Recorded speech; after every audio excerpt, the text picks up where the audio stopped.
If instead we, like every other area of the body, focus on the injured tissues in the lumbar spine, then we start to realize that that disc bulge, for example, down here, used to look like this.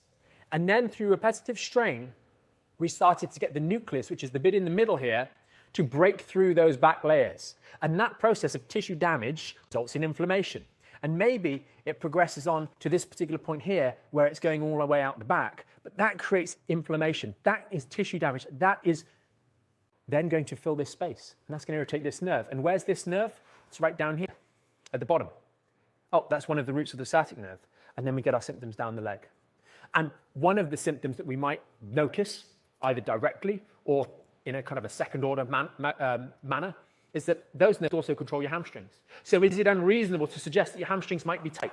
And so when you go in the seated position to straighten that leg to do the hamstring stretch, because the hamstrings are in a state of spasm, because they're getting signals from the injury down here, as soon as you start to straighten the leg, it pulls the lumbar spine, right? It shouldn't do that. But at some point, when the hamstring can go no further, movement starts to leak into the lumbar spine.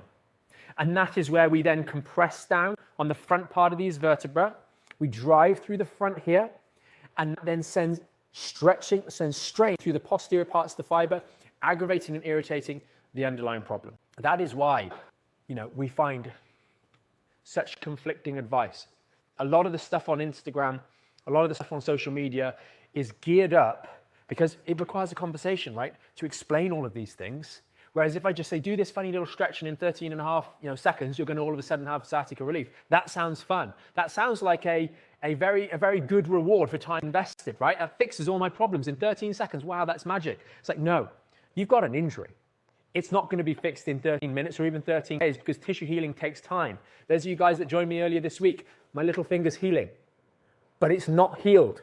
And that's soft tissue. That's got a lot of blood supply to it. That's going to heal really fast. And I can take that out of the equation and it's not going to be strained every day, although I might knock it at jiu-jitsu tonight, right? But my spine, that's under strain every single day. So it takes time to heal. Very important point.